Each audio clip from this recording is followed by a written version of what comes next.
চাঁদপুর জেলার যারা জেলে আছে তাদেরকে উদ্বুদ্ধ করতে পেরেছি যে এই সম্পদটা তাদের এবং সেটা তাদের রক্ষা করতে হবে। এবং আমরা শুধু এটা বলেই ক্ষান্ত হই নাই, আমাদের নৌ পুলিশ, কোস্টগার্ড, সেনাবাহিনী, আমাদের নৌবাহিনী, জেলা পুলিশ, আমাদের মৎস্য বিভাগ, ম্যাজিস্ট্রেট 24 ঘন্টায় এই নদীতে তারা টহল দিচ্ছে আর কি। এই পর্যন্ত প্রায় আমরা 350-এর উপরে আমরা অভিযান করেছি, 41টা মোবাইল কোড করেছি, আমরা প্রায় 70 জন মানুষকে জেল দিয়েছি, অনেককে জরিমানা করেছি।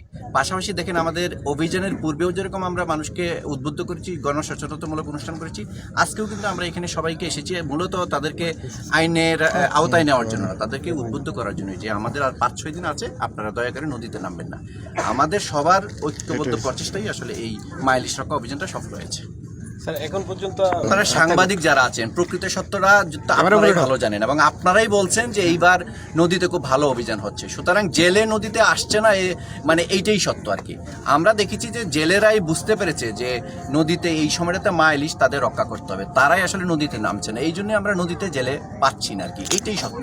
এবং এই অভিযানটা যে এত ভালো হয়েছে আমি মনে করি যে আপনারা সাংবাদিকরা যারা আছেন তাদেরও অবদান আছে। আপনারাও প্রচার করেছেন, জেলেদের কাছে পৌঁছিয়েছেন যে তোমরা যদি কোনো ভুল করো, অপরাধ করো, তাহলে তোমাদের কিন্তু আইনের আওতায় যেতে হবে।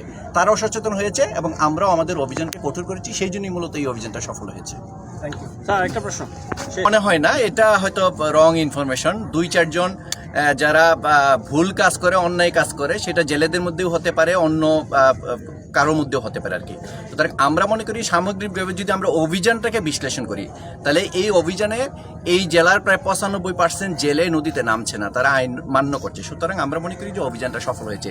বিচ্ছিন্ন 2-1টা ঘটনাকে দিয়ে আমরা পুরো অভিযানটাকে এটাকে সংজ্ঞায়িত করতে পারি না।